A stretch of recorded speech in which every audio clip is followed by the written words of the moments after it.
Hello সবাই, কেমন আছো? Welcome to my channel.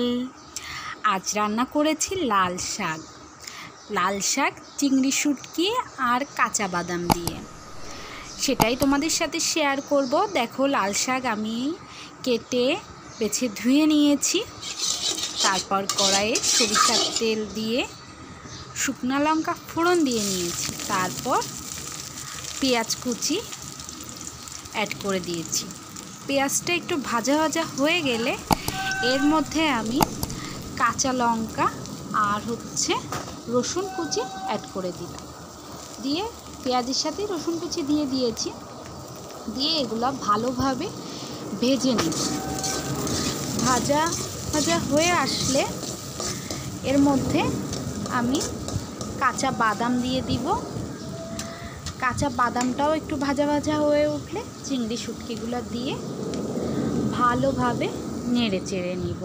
আর লাল শাক আমার খুবই মজা লাগে খেতে। আর তোমরা এভাবে রান্না করে দেখো, তোমাদেরও মজা লাগবে।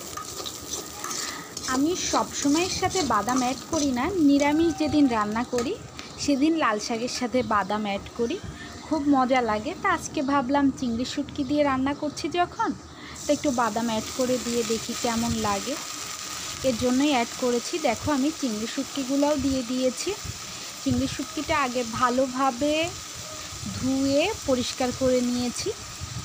তারপর পেঁয়াজ, রসুন, কাঁচা ঝাল আর বাদাম ভেজে নেওয়ার পরেই চিংড়ি শুটকিটা অ্যাড করেছি। অ্যাড করে এর মধ্যে একে একে লবণ, হলুদ, একটু শুকনা মরিচের গুঁড়া,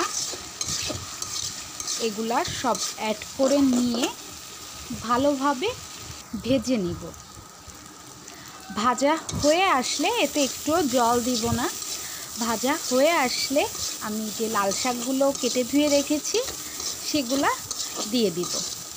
এতে জল দিইনি, কারণ লাল শাক থেকে জল বের হবে। আবার এই ভাজির মধ্যে যদি আমি জল অ্যাড করি, দুইটা জল মিলে অনেক জল হয়ে যাবে। এজন্য আমি এই মশলায় কোনো জল অ্যাড করি না। এটা একটু অল্প আঁচে আস্তে রান্না করে নিয়েছি। দেখো, আমি লাল শাকগুলো ওর মধ্যে দিয়ে দিলাম। আর লাল শাক মনে হয় আমার, লাল শাক না, যে কোনো শাকই মনে হয় যত কুচানো হয় তত ওটার স্বাদ বেড়ে যায়। আমি সব শাকই খুব কুচি করে খাওয়া পছন্দ করি। দেখো, আমি লাল শাকগুলো অ্যাড করে দিয়েছি।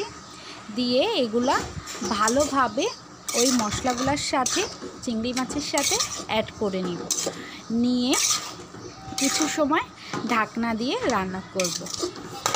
10 থেকে 12 মিনিট পরে ঢাকনাটা উঠিয়ে নিলাম। দেখো, শাক থেকে কত জল বেরিয়ে হয়েছে। শাকটা সিদ্ধ হয়ে এসেছে, এখনও ভালোভাবে সিদ্ধ হয়নি, এজন্য আমি আরও কিছু সময় ঢাকনা দিয়ে রান্না করে নিলাম।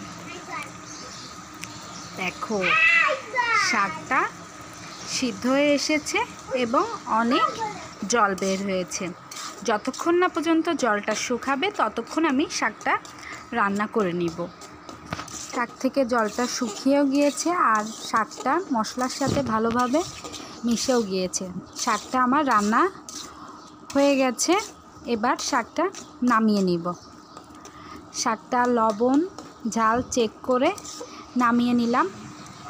শাকটা খেতে অসাধারণ হয়েছে।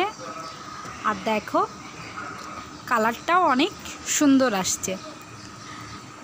আজ এ পর্যন্তই, আবার আসবো নতুন কোনো ভিডিও নিয়ে।